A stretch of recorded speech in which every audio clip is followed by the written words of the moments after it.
आप लोगों ने 2 साल पहले हमें भारी बहुमत देके पंजाब में भगवंत मान साहब की सरकार बनाई थी। 117 में से 92 सीट दी थी। आपका तहे दिल से बहुत इतना प्यार दिया, इतना सत्कार दिया, बहुत बहुत शुक्रिया। अब एक चीज बताओ, किस किस के घर की बिजली का बिल जीरो आ रहा है? जरा हाथ खड़े करके बताओ। मेरे को याद है जब हम चुनाव प्रचार के लिए पिछली बार जाया करते थे, मैं कहता था मैंने दिल्ली में बिजली बिल जीरो कर दिए, आपके भी कर दूंगा। लोगों को यकीन नहीं होता था बिजली के बिल जीरो आ सकते हैं। है कि नहीं है? जादू है कि नहीं है? 24 घंटे बिजली आती है और बिजली का बिल जीरो आता है। पूरे देश में कहीं नहीं है ऐसा। बिजली का बिल केवल दिल्ली और पंजाब में जीरो आता है, जहां आम आदमी पार्टी की सरकार है। कैसे?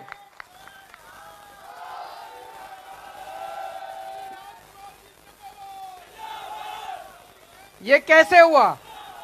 हमारी ईमानदार पार्टी है, भ्रष्टाचार बंद करके खूब पैसे बचाए और उस पैसे का आप लोगों को फायदा पहुंचा रहे हैं। पूरे पंजाब में जगह जगह मोहल्ला क्लिनिक खुल रहे हैं, यहां भी खुले होंगे। 12 मोहल्ला क्लिनिक। कौन कौन गया मोहल्ला क्लिनिक? किस किस ने देखे हैं? फ्री दवाइयां मिलती हैं, फ्री इलाज होता है। अच्छे हैं कि नहीं है? आज तक पंजाब में 75 साल में इतनी सरकारें आई, इस पार्टी की भी आई, इस पार्टी की, किसी ने आपको इतनी सहूलियत नहीं दी तो 2 साल के अंदर आपको मिलने लग गई। अब पंजाब के स्कूल ठीक करने चालू किए हैं, शानदार स्कूल बना रहे हैं पूरे पंजाब के अंदर। बच्चों को पक्का करना चालू किया है। जो बच्चे टंकियों पे चढ़े रहते थे, अब एक एक करके सारे बच्चों को पक्का करते जा रहे हैं। नौकरी का 50,000 से ज्यादा बच्चों को मान साहब ने सरकारी नौकरी दिला दी अभी तक। मैं मानता हूं अभी बहुत काम करने बाकी हैं, पर अभी तो 2 ही साल हुए हैं। 2 साल तो ज्यादा नहीं होते ना, अभी 2 साल हुए। 2 साल में आपको लगने लग गया होगा कि हमने अच्छी सरकार चुनी है कि नहीं है? 2 ही साल हुए हैं, बाकी सारे काम भी करेंगे। अभी बहुत सारे काम बाकी हैं। मान साहब को पता है क्या क्या काम करने हैं। ये चुनाव केंद्र सरकार बनाने का चुनाव है। मैं आप लोगों के बीच में आज आया हूं कि आपने पंजाब में तो हमारे हाथ मजबूत कर दिए, अब ये 13 सीट दे दो, लोकसभा में केंद्र में भी हमारे हाथ मजबूत कर दो, ताकि केंद्र में जितने मसले हैं वो भी हम समाधान कर लें।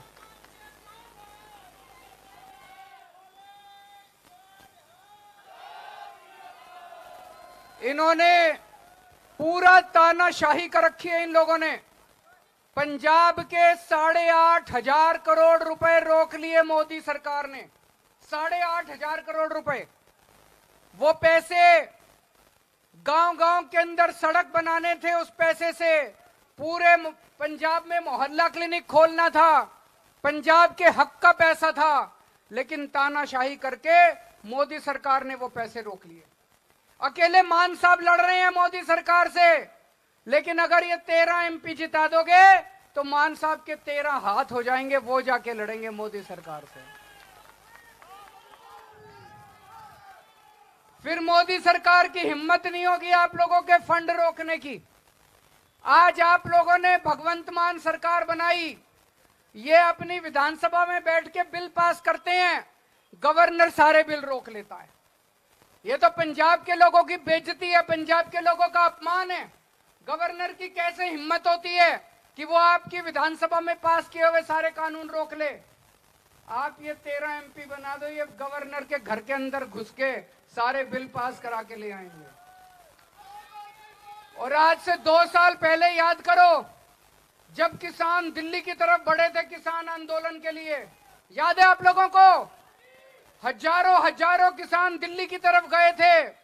मोदी सरकार ने इनको दिल्ली के अंदर नहीं घुसने दिया, बॉर्डर पे रोक लिया, सड़क पे कीले लगा दी, बड़े बड़े बुलडोजर लगा दिए। इस बार ऐसा बटन दबाना, ऐसा बटन दबाना, मोदी जी को दिल्ली से बाहर कर देना। इस बार ये बदला लेने का टाइम आ गया। सबसे ज्यादा पंजाब के किसान गए थे दिल्ली के बॉर्डर पे। इस बार अपना बदला ले लो। बदला लोगे कि नहीं लोगे? चुप बैठोगे? इस बार बदला लेने का टाइम आ गया। तानाशाही मचा रखी है इन लोगों ने, पूरी डिक्टेटरशिप कर रखी है। इस तानाशाही को खत्म करना है। इन्होंने मेरे को गिरफ्तार कर लिया। इन्होंने मेरे को गिरफ्तार कर लिया इसलिए नहीं किया कि मैंने भ्रष्टाचार किया है। 16 मार्च को चुनाव ऐलान हुए, 21 मार्च को मेरे को गिरफ्तार कर लिया।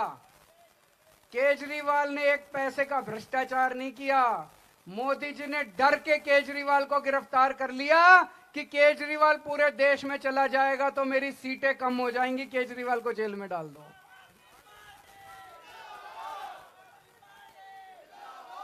और इनका अहंकार देखो दोस्तों, इतना बढ़ गया इनका अहंकार, इतना बढ़ गया। अभी थोड़े दिन पहले भगवान जगन्नाथ को कौन कौन मानता है? हाथ खड़े करो जरा से। भगवान जगन्नाथ का सबसे बड़ा मंदिर पुरी में है, उड़ीसा में, पुरी में। इनका भगवान जगन्नाथ का मतलब जगत के नाथ। जगत के नाथ मतलब पूरे ब्रह्मांड के नाथ, पूरी सृष्टि के नाथ, पूरे सृष्टि का भगवान। संबित पात्रा का नाम सुना है? संबित पात्रा इनके बीजेपी के प्रवक्ता हैं।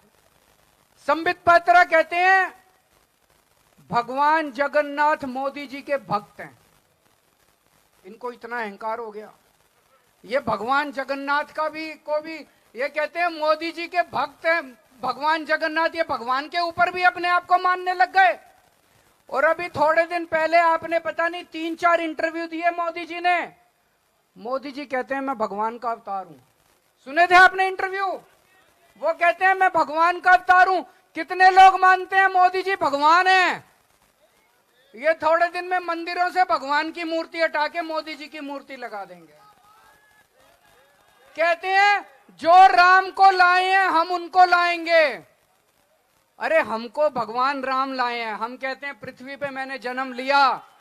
पृथ्वी, जय श्री राम, जय श्री राम, जय श्री राम। ये कहते हैं मोदी जी भगवान को लाए हैं। ये कहते हैं मोदी जी राम को लाए हैं। अरे शर्म कर लो यार। इस पृथ्वी की रचना मोदी जी ने की है। इस ब्रह्मांड की रचना भगवान राम ने की है। इस सृष्टि की रचना भगवान राम ने की है। और तुमको इतना अहंकार हो गया, तुम कहते हो कि भगवान राम को मोदी जी लाए हैं। इस बार 2014 में कहते थे मैं प्रधान सेवक हूं। 2019 में बोले मैं चौकीदार हूं। आज कह रहे हैं मैं भगवान का अवतार हूं। इस बार ऐसा बटन दबाना इनका अहंकार चूर चूर हो जाए। ऐसा बटन दबाना, ऐसा बटन दबाना।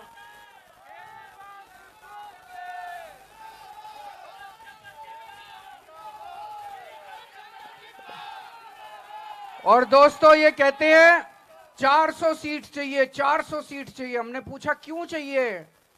बोले मोदी जी कुछ बड़ा काम करना चाहते हैं। हमने कहा क्या बड़ा काम करना चाहते हैं? तो पता चला ये आपका रिजर्वेशन खत्म करना चाहते हैं। बच के रहना दोस्तों। आज आप लोगों को कह के जा रहा हूं, जब तक केजरीवाल जिंदा है किसी की हिम्मत नहीं है जो रिजर्वेशन खत्म कर दे। आप लोगों का साथ चाहिए। लड़ रहा हूं मैं इनसे, संघर्ष कर रहा हूं मैं इनसे। किसी हालत में रिजर्वेशन बंद नहीं करने देंगे, लेकिन आप लोगों का साथ चाहिए। आप लोगों के साथ के बिना केजरीवाल कुछ नहीं है दोस्तों। यहां से आपके प्यारे भाई, आपके बेटे राजकुमार, डॉक्टर राजकुमार खड़े हो रहे हैं। एक बार जोरदार तालियों के साथ इनका। कितने नंबर पे बटन है? 5 नंबर पे बटन है इनका। 5 नंबर पे बटन है। झाड़ू का बटन 5 नंबर पे, याद रखना। झाड़ू का बटन दबा के, 5 नंबर का बटन दबा के सबसे ज्यादा बहुमत से इनको जिताना है। भारत माता की